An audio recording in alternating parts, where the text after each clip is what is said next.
saya menantang Tuhannya istri saya, yaitu Tuhan Yesus Kristus. Saya bilang, jika Tuhan sakti, saat ini dia pasti akan bisa menyelamatkan. Saya tendang punggung istri saya, tapi yang anehnya, dia kembali ke posisi semula. Dia tidak apa-apa dan dia normal tetap. Yang harapan saya kan istri saya tendang, jatuh ke wajan yang panas itu, mukanya cacat, tapi ini aneh enggak.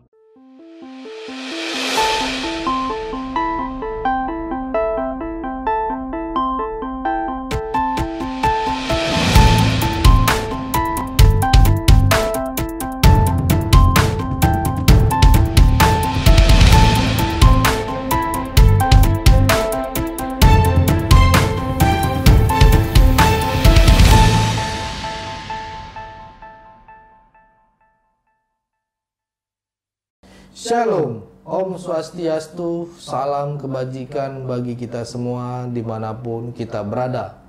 Pada saat ini, kiranya kita semua tetap berada dalam keadaan sehat dan apapun yang merupakan aktivitas kita sepanjang hari ini, kiranya Tuhan Yesus memberkati kita semua. Dan kembali berjumpa lagi di channel Gereja YouTube dan Leonardo Sirait.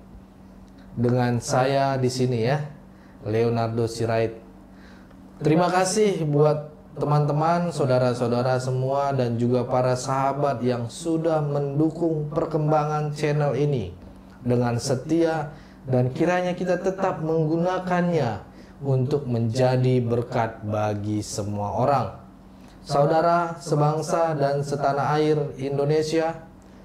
Nah, saudara-saudaraku, pada video kali ini saya akan membagikan kepada kita semua video yang bisa menjadi berkat, video kesaksian yang sangat luar biasa. Semoga dengan video ini kita dibenarkan dan kita dimenangkan dan kita menjadi berkat dan berdampak.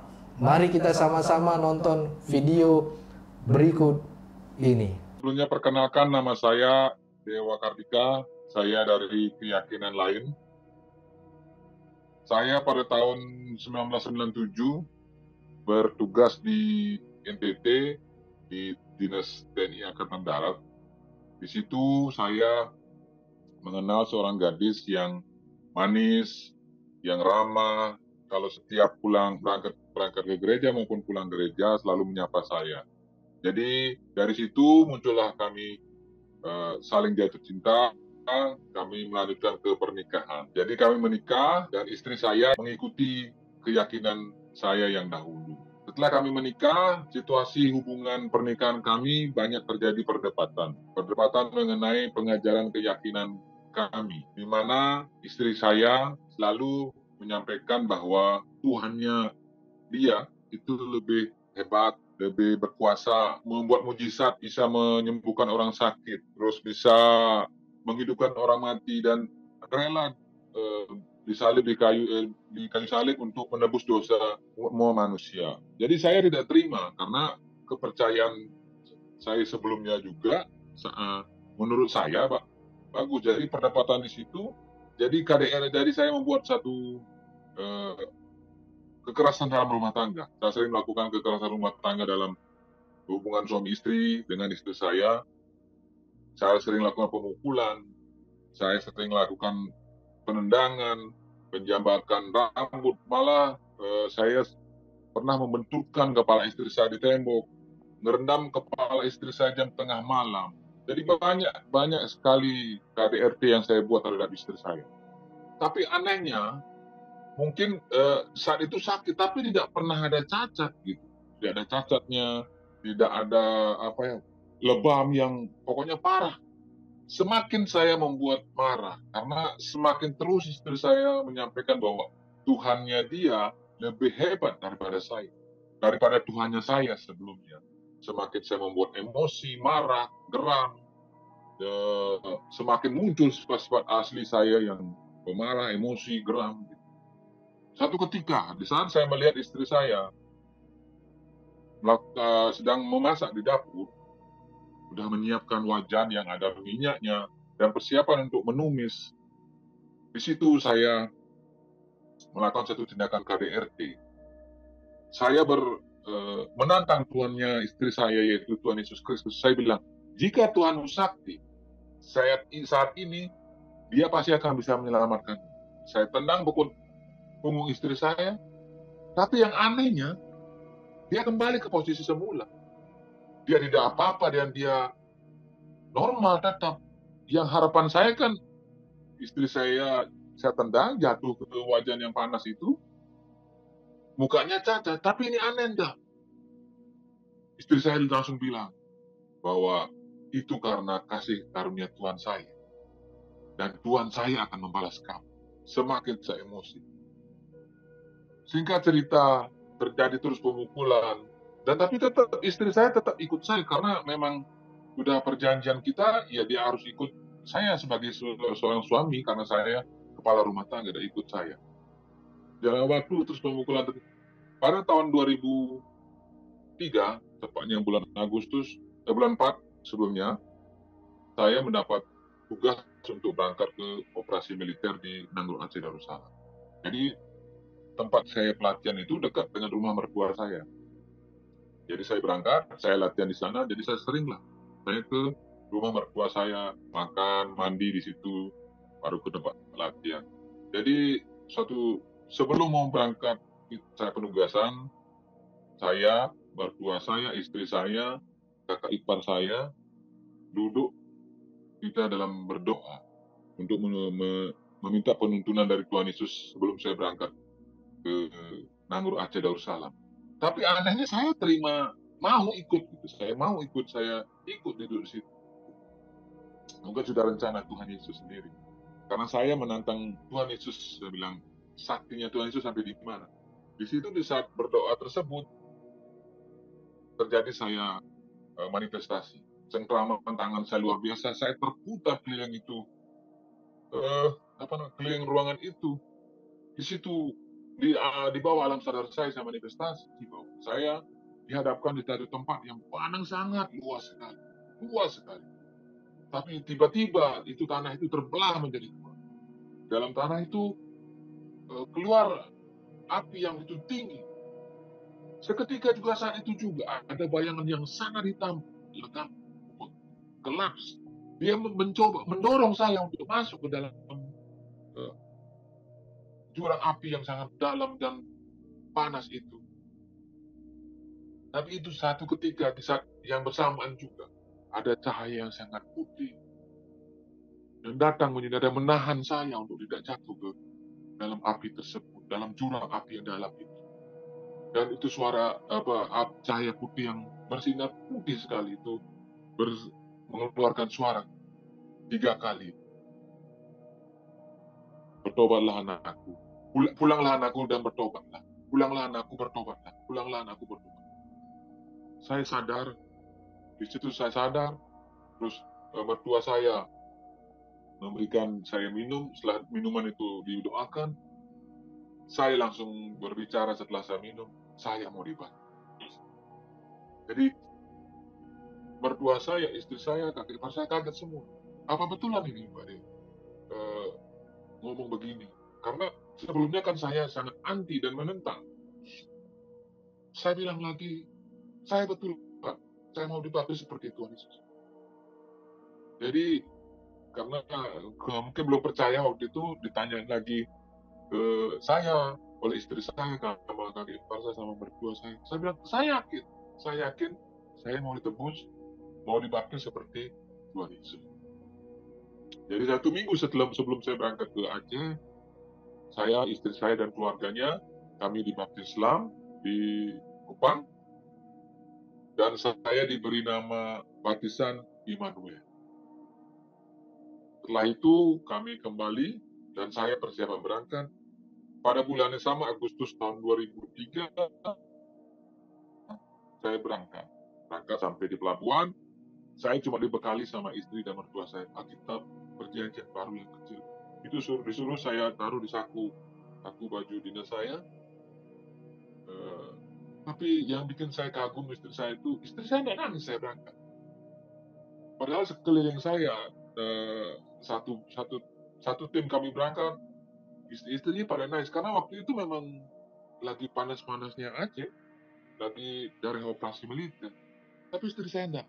Istri saya adalah berkata, Tuhan Yesus pasti akan membawa suami saya pulang dalam keadaan utuh, tidak kurang satu apa. Di situ bangun. Jadi kami berangkat sambil di Nanggur Aceh Darussalam. Ternyata sampai di situ kami tidak diterima langsung masuk ke Aceh. Tapi kami harus melewati daerah Brastagi. Brastagi itu Medan. Kami dari Brastagi masuk ke Aceh Selatan, Aceh Singkil, sampai di Banda Aceh. Itu pun kami harus malam karena batalion kami yang dari di daerah timur itu tidak boleh masuk karena semenjak kejadian Timur Merdeka. Masuk singkat cerita sampai di sana kami penugasan banyak hal yang Tuhan Yesus kasih kepada saya, bagaimana terjadi kontak tembak segala macam. Kalau saya rangkum kejadian yang ada selama penugasan saya 1 tahun 4 bulan di Aceh itu, ada 4 kejadian yang sangat luar biasa, yang tidak masuk akal dan tidak masuk logika, di mana maut yang hampir mengambil nyawa saya. Ini kejadian pertama, hari Minggu. Biasa saya sebagai tim, saya membawahi 12 pasukan, 12 orang. Kita hari Minggu, kita dari hutan, kita rencana mau nelpon ke keluarga kita masing-masing. Situ mungkin karena saya belum tahu berdoa apa, jadi saya tidak berdoa hari Minggu. Malah saya hari Minggu sama teman-teman anak buah saya itu berangkat ke kota untuk saya nelpon via telepon telepon biasa itu. Kita memakai mobilnya masyarakat, mobil dump truck itu. Berjalanlah kita di lereng kelapa sawit, karena di situ kelapa sawit banyak. Dalam perjalanan tanpa kita duga 3 penjuru mengarah tembakan dari GAM. Kiri kanan sama lereng atas karena kami berada di bawah, piringan bawah, belakang, piringan samping. Itu bunyi tembak itu. Pokoknya kami sudah diserang, diselimuti 3 arah penjuru. Ada satu peluru yang kalau menurut secara logika tidak mungkin dia akan meleset. Dia bisa melewati saya dan mengenai supir. Itu satu. Depan mata saya pas, saya ngeliat. Lewat depan saya, supir saya yang kena. Sampai supir saya meninggal di tempat. Supir itu supir umum, bukan karena dia punya mobil. Itu Tuhan Yesus luar biasa. Di saat kami sudah diserbu, diserang, satu pun anggota saya belum ada yang tidak kena. Walaupun cuma mungkin luka yang ada kena tangannya, kakinya kena peluru. Tapi tidak ada yang meninggal. Itu luar biasa. Dan luar biasanya lagi, Tuhan Yesus itu ada saja bantuan entah kami dari mana. Padahal kami tidak sempat memberitahukan pada kelompok lain, tim lain, bahwa kami diserang. Kami lagi kontak tembak. Cuma kami memberitahu di radio, kami lagi tembak. Dengan posisi di bawah tekanan. Dan bantuan, dan kami bisa terbebas 12 orang. Itu satu mujizat Tuhan terhadap hidup saya. Yang kedua, sama juga kami dalam patroli, karena saya sama tim saya jarang kami ke kota. Jadi selama 1 tahun 4 bulan itu hidupan kami cuma di hutan saja, keluar masuk kampung, kampung, hutan masuk hutan, kampung gitu. Saya itu kita lagi patroli, tengah jalan kita ketemu lagi dengan hampir setiap saat bisa kita ketemu dengan kotak tembak terjadi. Ini lebih, jadi personil saya 12 ngelawan sekitar hampir 1 peleton. Kalau 1 peleton itu sekitar 45 orang dengan saya 12 orang. Sangat jauh timpang. Dengan persenjataan yang sangat modern, kalau mereka memakai senjata yang dari luar negeri. Jadi timpang. Jadi kami bertahan. Ini satu mujizat lagi dari Tuhan Yesus. 1 inci di atas kepala saya, 1 inci. Kalau secara logika saya sudah tidak ada hidup di dunia ini sebenarnya. Tapi karena kasih karunia Tuhan Yesus menyelamatkan saya, 1 inci di atas kepala saya. Saya bisa melihat itu bekas proyek pelurunya itu ada di pohon sawit yang ada di samping belakang. Luar biasa Tuhan Yesus menolong saya itu. Jadi di saat itu saya mungkin cuma bisa terima kasih Tuhan. Dalam hati saya karena masih dari kota. Di saat itu juga eh, ya tapi memang kena satu anggota saya meninggal, eh, kami bisa membawa pulang. Bersyukur sekali kami masih bisa membawa pulang, menyeret membawa ke Bali mayat teman, jenazah teman saya. Satu kena anak buah saya. Nah, itu yang kedua. Yang sangat paling yang saya terima kasih buat Tuhan Yesus, kejadian kami sudah selesai penugasan, kami purna tugas. Kami selesai penugasan tanggal 23 Desember 2004. Kami persiapan berangkat pulang kembali ke Kupang. Kami berada di sebuah pelabuhan di daerah Aceh Jaya. Setelah itu kami persiapan upacara.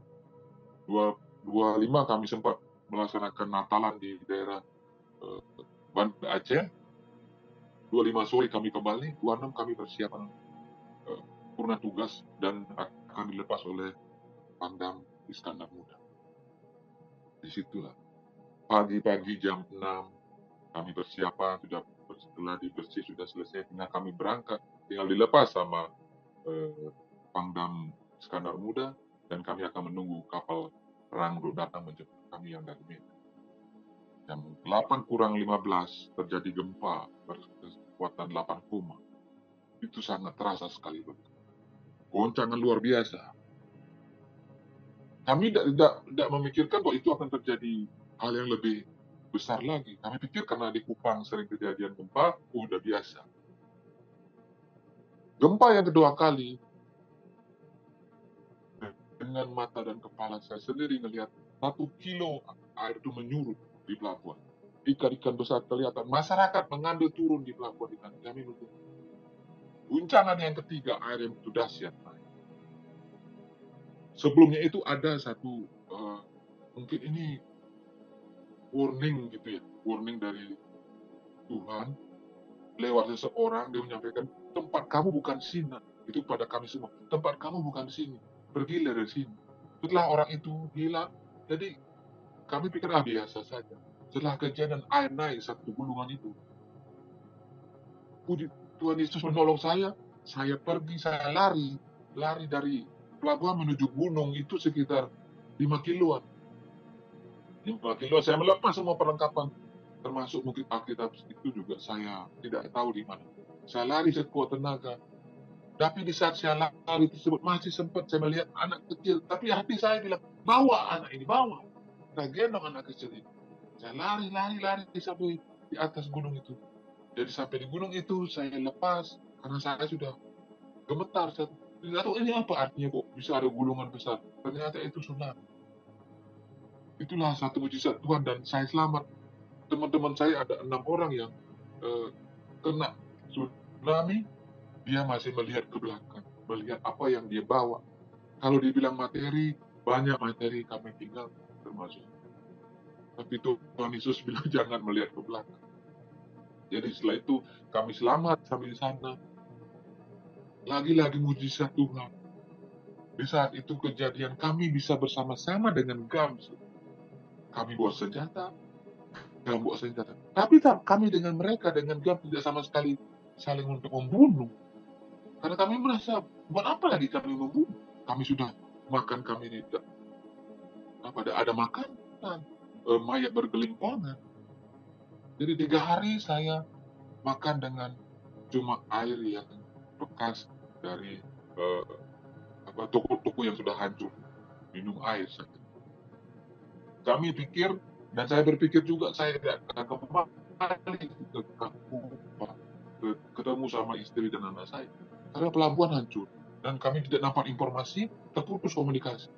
Jadi kapal perang yang menuju dari Medan menuju kami itu tidak tahu apakah dia akan datang atau tidak. 3 hari berjalan, kami berdoa dan puji Tuhan. Dan Jonya juga seorang pendeta, Bapak.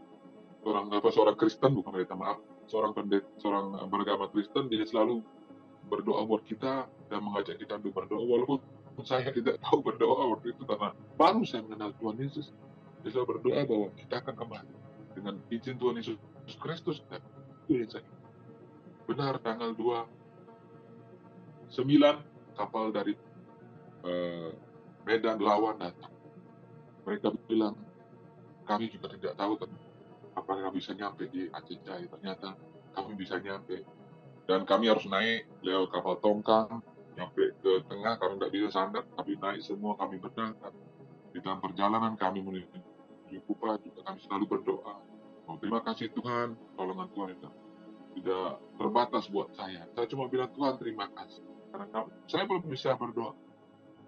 Nyampe di Kupang, tinggal cerita, ternyata ikut Tuhan itu tidak segampang yang saya lihat mujizat terjadi. Saya diselamatkan. Ternyata tidak segampang itu. Dari berhadapkan satu masalah, saya bulan 2 saya nyampe di Kupang, bulan 3 saya diperhadapkan dengan sidang. Sidang dengan keputusan akhir yang sangat tidak menyenangkan buat saya harus dikeluarkan secara militer.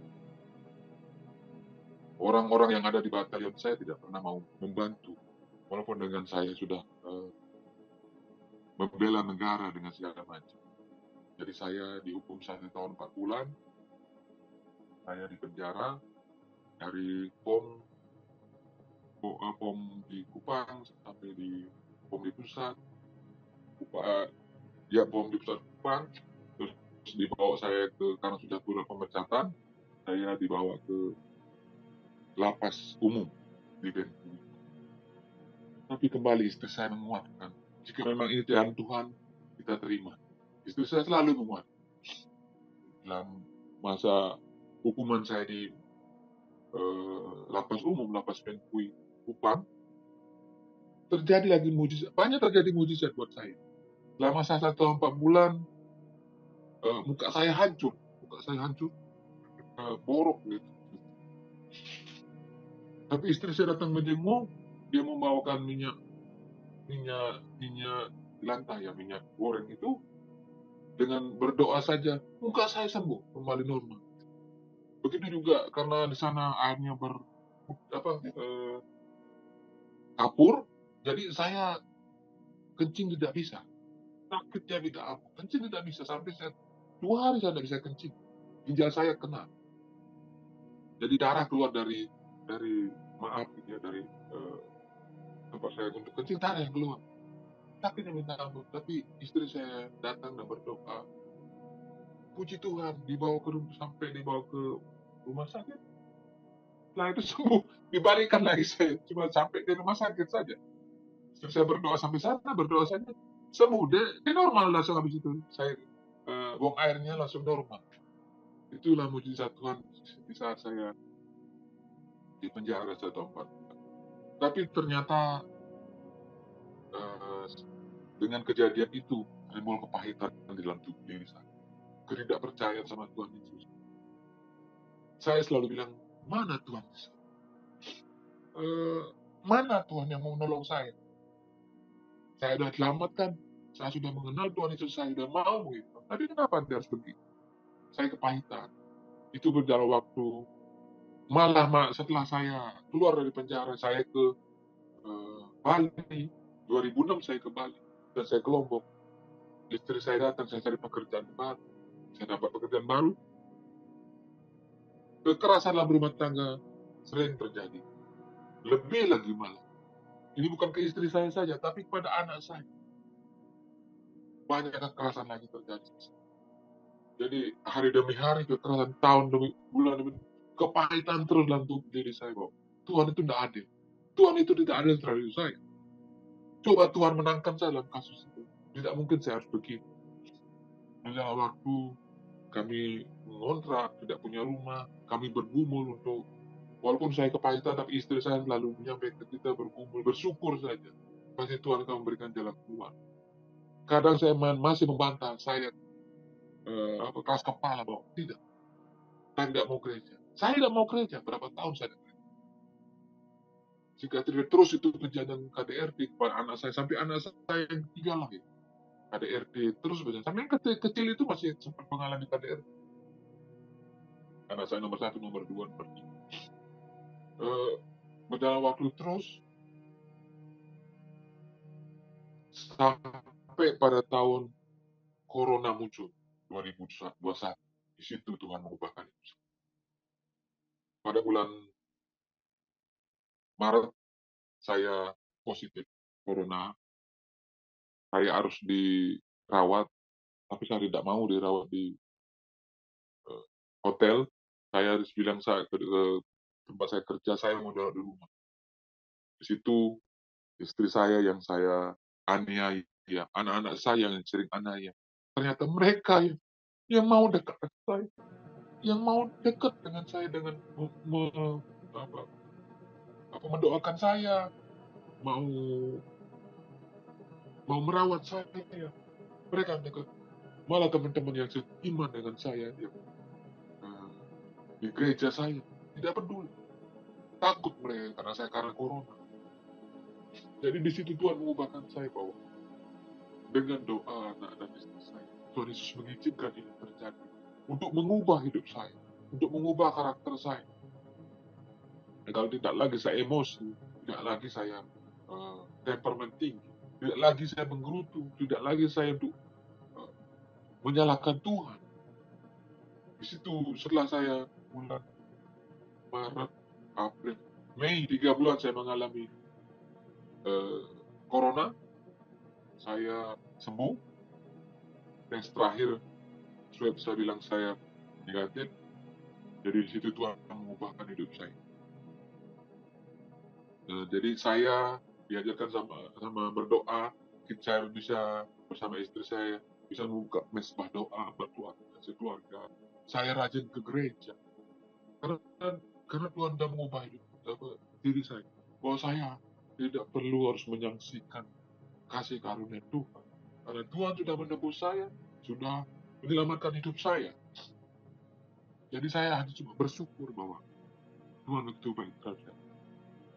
Dengan Tuhan sudah memberikan saya proses hidup saya kena corona ini yang cuma keluarga saya saja yang mau menerima saya. Jadi Tuhan mengubahkan kami.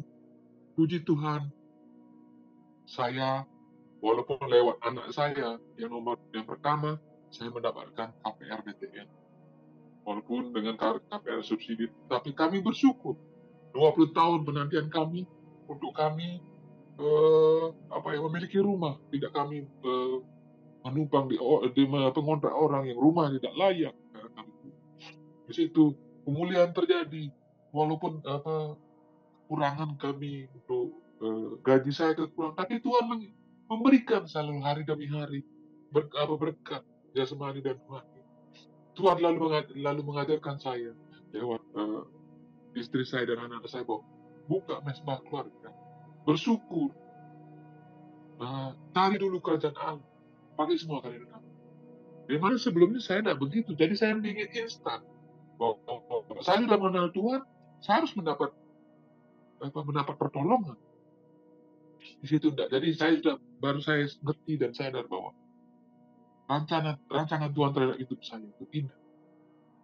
Jadi saya mengerti bahwa apa yang mau terhadap Tuhan, saya diproses walaupun bertahun-tahun, tapi proses itu indah bagi saya. Dan terakhir saya kejadian juga setelah saya kena corona itu sembuh, satu lagi iblis yang mencobai saya. Jadi saya di punggung belakang saya ini ketikam begitu, ditusuk di ilmu gaib gitulah ya modelnya. Ada yang lempar hitam gitu, melempar ilmu gitu, kena di punggung saya belakang, saya jatuh. Itu sudah tinggal tinggal sedikit lah sudah selesai saya. Tapi itu kembali lagi. Itu napas saya sudah satu-satu sudah yang tidak bisa, pokoknya tidak bisa sama sekali napas saya sudah kalau memang waktunya Tuhan mungkin belum waktunya Tuhan. Jadi istri saya datang, anak saya datang yang paling kecil mendoakan saya dengan kasihnya. Dia berdoa buat saya. Sembuh, normal. Saya bernapas normal kembali. Saya bisa bernapas dengan lega. Dan itu yang ngirim saya mungkin gaib gitu ya. Di sini itu tidak ada lagi. Itu salah satu lagi bukti bahwa Tuhan itu sudah meninggalkan saya. Walaupun proses panjangnya ini Tuhan sudah meninggalkan saya. Saya yang kadang meninggalkan Tuhan Yesus. Jadi itu kesaksian saya. Jadi Setelah saya mengetahui proses Tuhan Yesus terhadap hidup saya sadar. Jikalau dulu waktu sidang itu saya dimenangkan dan saya tetap jadi militer, sekarang mungkin pangkat saya sudah tinggi. Mungkin saya sombong terhadap keluarga saya, terhadap anak istri saya. Tapi disinilah Tuhan merendahkan saya untuk saya lebih sayang pada Tuhan Yesus, untuk lebih menerima Tuhan Yesus, bukan karena untuk menerima mujizat, tapi untuk bersyukur karena Tuhan Yesus telah menyelamatkan saya dan lebih sayang pada keluarga saya. Jadi mungkin Tuhan mengajarkan pada saya untuk lebih dekat lagi dengan Tuhan Yesus, untuk lebih menyayangi keluarga saya, agar ya dengan apa yang Tuhan Yesus telah berikan pada saya bersyukur. Bahwa inilah rencana Tuhan. Oke, saudara, itu dia videonya, cukup menarik ya. Kalau menurut kalian gimana, silakan tulis pendapat kalian di kolom komentar. Jangan lupa like dan subscribe channel ini untuk informasi update dan menarik lainnya. Saya perlu kasih tahu dulu saudara-saudara, gereja YouTube ini mengenai kegiatan kemarin ya saudara-saudara, yaitu mengenai membantu pertumbuhan gereja, membantu jemaat-jemaat yang ada di daerah. Sebagai sesama manusia, kita saling mendukung.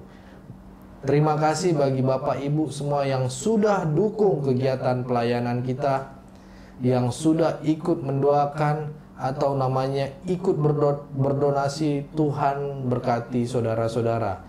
Dukung terus semuanya program kegiatan pelayanan gereja YouTube, karena gereja YouTube ini masih banyak program. Bahkan kita ada program membangun gereja di pelosok-pelosok, tempat ibadah yang tadinya tidak layak gitu ya. Kita coba untuk kemas bagaimana tempat ibadah tersebut bisa layak untuk dikatakan tempat ibadah. Banyak saudara, tempat-tempat ibadah di pedesaan tidak layak, bahkan bisa dibilang tidak pantas dibilang tempat ibadah ya, membahayakan jemaat. Maka dari itu kami gerakan gereja YouTube membuat sebuah CMG, gerakan membangun gereja. Tugasnya CMC ini banyak saudara. Salah satunya selain membangun wujud atau raga gereja, atau bisa dibilang fisik layak di gereja gitu ya, fisiknya gereja gitu, dinding seperti itu ya. Selain itu mencoba untuk sampai ke legalitas perizinan gereja tersebut. Jadi selama ini kan banyak sekali gereja ditutup karena alasan IMB atau alasan gak punya izin dari SKB 2 Menteri. Kita bantu agar gereja-gereja yang tidak memiliki izin gereja bisa sepantasnya layak untuk perizinannya. Nah, kalau mau tahu kegiatan kita, mau tahu sampai mana proses kinerja gereja YouTube, ayo jadi member gereja YouTube, menjadi member gereja. Karena kalau saudara jadi member di gereja YouTube, saudara bisa melihat video kegiatan kami di pedesaan, di tempat terpencil. Kenapa harus dibuat member? Karena kita khawatir juga saudara disalah artikan dan disalahgunakan oleh orang yang tidak bertanggung jawab. Maka dari itu tim gereja YouTube juga mau untuk melayani ini dianggap spesial dan tidak mau diumbar-umbarkan. Biarkan pelayanan ini untuk benar-benar murni untuk memuliakan nama Tuhan. Gimana caranya bergabung dan menjadi member? Saudara bisa klik tombol bertulisan terima kasih, dan di situ saudara bisa klik nominal dan klik kirim melalui via apa. Yuk jadilah member. Kalau sudah jadi member, saudara berarti sangat mendukung dan ambil bagian dalam semua pelayanan di gereja YouTube. Selain itu, saudara bisa berdonasi untuk pelayanan ini, atau saudara mau memberkati di nomor rekening yayasan kami, bisa ada kolom di kolom deskripsi setiap video kami. Karena gereja YouTube juga tentu butuh dukungan dana Bapak Ibu. saudara sekalian. Tapi ingat, kepada saudara-saudara yang tergerak hatinya ya untuk ikut membantu pelayanan gereja YouTube, segenap keluarga besar gereja YouTube mengucapkan terima kasih.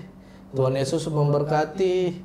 Saudara-saudara, ada yang nanya berapa bisa dukung untuk kegiatan pelayanan kita di daerah ini. Saudara-saudara, untuk mendukung berapapun bisa di sini, ayo bergandengan tangan. Mau 5.000 bisa, 10.000 bisa, 20.000 bisa, dan seterusnya. Tentunya akan sangat berdampak bila pada akhirnya kita sama-sama melakukannya. Ya, sama-sama bergandengan tangan. Jadi, mari Bapak Ibu, saudara gereja YouTube, mari dukung. Saya percaya apa yang ditabur oleh Bapak Ibu tentu akan Bapak Ibu dapatkan sendiri. Seperti yang Alkitab katakan bahwa tak pernah orang yang rajin memberi menjadi miskin, justru akan menjadi berkat banyak orang. Dan pastinya tiada berkesudahan Bapak Ibu dan saudara-saudara gereja YouTube tidak mengalami kekurangannya, karena sumber berkat itu Tuhan sendiri. Dan tentu orang yang sering memberkati juga akan senantiasa diberkati, karena Alkitab bilang barang siapa yang menabur kepadanya pun juga akan diberikan tuaian. Dia juga akan menuai. Ingat, menabur banyak, menuai banyak. Menabur sedikit, menuai sedikit. Saudara-saudara gereja YouTube, tapi poin pentingnya adalah apa yang bisa kita buat, apa yang bisa kita bangun, apa yang bisa kita bantu, itulah yang paling penting. Mari saling bahu-membahu untuk pelayanan ini. Oke, Bapak Ibu, Saudara, gereja YouTube semuanya itu mengenai kegiatan GMG, Gerakan Membangun Gereja. Kalau saudara tempat gereja atau saudara punya gereja belum layak 50% paling tidak, dan gereja itu ada di sekitar saudara, saudara bisa infokan ke kami atau hubungi nomor yang ada di deskripsi. Nanti tim kita akan follow up, karena sudah ada beberapa gereja sudah kita laksanakan juga. Jangan malu, karena ini demi kebaikan kita bersama, demi nama Tuhan dimuliakan. Kalau ada yang tanya dari mana sumber dananya, Tuhan pasti sediakan. Tuhan pasti pertemukan orang-orang baik, orang-orang yang mau memberi dan menjadi berkat. Sebenarnya sudah ada beberapa yang kita pegang juga, jadi jangan malu saudara. Infokan langsung biar kita follow up. Kalau gereja itu layak,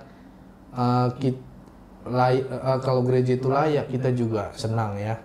Apalagi makin banyak gereja-gereja bertumbuh. Ayo kita gunakan platform gereja YouTube ini untuk menyalurkan dan menjembatani gereja-gereja kecil di pedesaan. Gereja-gereja yang belum layak, sebisa mungkin kita layakkan. Itulah program tahun ini dari gereja YouTube. Kalau tahun kemarin kita memang temanya penuaian jiwa, tapi kalau jiwa sudah dicari tapi tempatnya tidak ada, ya sama aja omong kosong ya. Maka dari itu kita terus bergerak dan berjalan untuk terus maju dan berkembang. Ayo jadi berkat, ayo berdampak. Jangan cuman buat sekedar tontonan, tapi bisa jadi tuntunan. Itu ya saudara, itu yang bisa saya sampaikan. Terima kasih, salam toleransi. Tuhan Yesus memberkati kita semua. God bless.